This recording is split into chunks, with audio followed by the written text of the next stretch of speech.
सोचा है कि बचपन की कोई सबसे मीठी याद असल में किसी डरावनी हकीकत की परछाई भी हो सकती है। आज हम एक ऐसी ही कहानी की तह तक जाएंगे, एक ऐसी कहानी जो पीढ़ियों से लोगों के दिलों में खौफ बनकर बैठी है। तो चलिए इसी सवाल के साथ चलते हैं उस गांव की धूल भरी गलियों में, जहां बचपन की उन हंसती खेलती यादों के पीछे एक बहुत ही गहरा और अंधेरा सच छिपा हुआ था। ये कहानी है भारत के एक छोटे से दूर दराज गांव की, एक ऐसी जगह जहां आज भी पुरानी रस्में और मान्यताएं लोगों की जिंदगी का हिस्सा है।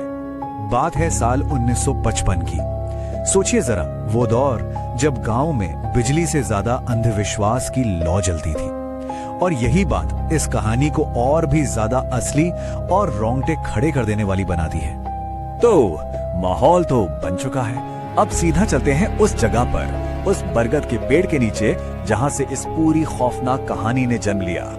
तो सबसे पहले बात करते हैं एक मासूम से झूले की, एक ऐसा झूला जो बहुत जल्द उस गांव के सबसे बड़े डर की वजह बनने वाला था। ये जो मंजर है, ये असल में कहानी सुनाने वाले की दादी के बचपन का है। सोचिए, एक विशाल बरगद का पेड़, पास में एक पुराना कुआं और पेड़ से लटका एक झूला। मतलब बच्चों के लिए खेलने की, खिलखिलाने की एकदम परफेक्ट जगह। लेकिन फिर एक दिन उसी शांत सी दोपहर में अचानक सब कुछ बदल गया। वो झूला अपने आप बिना किसी धक्के के जोर जोर से हिलने लगा और उस पर जो लड़की बैठी थी वो अचानक उल्टी लटक गई। उसका सिर सीधा जमीन से टकराया और वो वहीं बेहोश हो गई। अब ये कोई मामूली हादसा नहीं था, नहीं, ये तो बस शुरुआत थी एक ऐसे रहस्य की जिसके आगे साइंस भी फेल होने वाला था। उस जमाने में गांव में अस्पताल तो होते नहीं थे, तो दूर शहर से एक डॉक्टर को बुलाया गया, पर वो बेचारा भी चकरा गया। उसे कुछ समझ ही नहीं आया कि हुआ क्या है। लड़की की हालत वैसी की वैसी बनी रही और परिवार का डर बढ़ता ही जा रहा था। और यहीं से कहानी दो हिस्सों में बढ़ जाती है। एक तरफ था मेडिकल साइंस जो एक तरह से हार मान चुका था, और दूसरी तरफ था गांव वालों का वो मजबूत विश्वास जो कह रहा था कि ये कोई बीमारी नहीं बल्कि ऊपर का चक्कर है, मतलब किसी बुरी आत्मा का साया। और तभी गांव की एक बुजुर्ग औरत ने एक सलाह दी।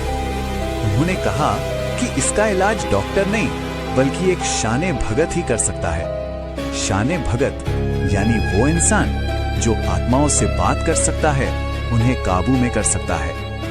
बस यहीं से कहानी उस दुनिया में दाखिल होती है जहां इंसानी समझ खत्म हो जाती है और आत्माओं से सीधा सामना शुरू होता है। भगत ने जैसे ही अपनी पूजा पाठ शुरू की, उस लड़की के शरीर में एकदम डरावने बदलाव होने लगे। उसकी आंखें पूरी की पूरी सफेद हो गईं और उसकी जो मासूम सी आवाज थी वो एक भारी मर्दों जैसी अनजानी आवाज में बदल गई। सोचिए क्या माहौल होगा।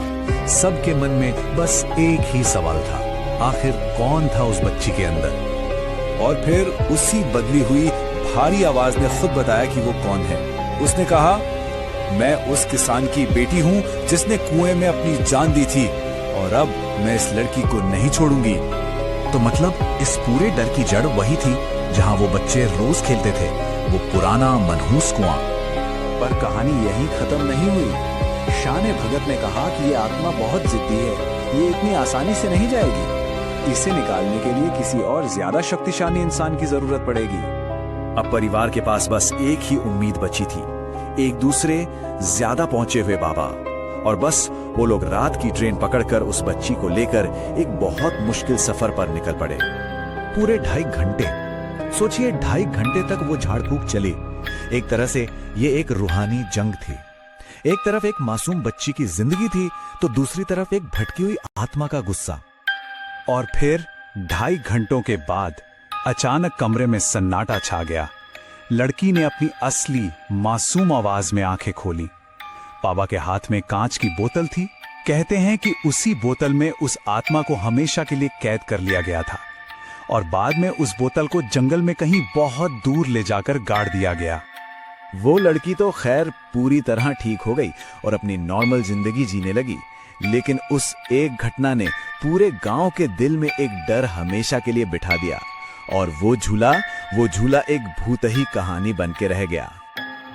लेकिन कहानी का सबसे खौफनाक हिस्सा तो अब आता है, गांव के लोग आज भी कहते हैं कि कभी-कभी रात के गहरे सन्नाटे में वो झूला अपने आप हिलता हुआ दिखता है और उससे बच्चों की हंसी की आवाजें आती हैं, जबकि दूर-दूर तक वहां कोई नहीं होता। तो सवाल ये है, क्या इस सच को जानने के बाद कोई उस झूले की कहानी बिना डरे सुन सकता है?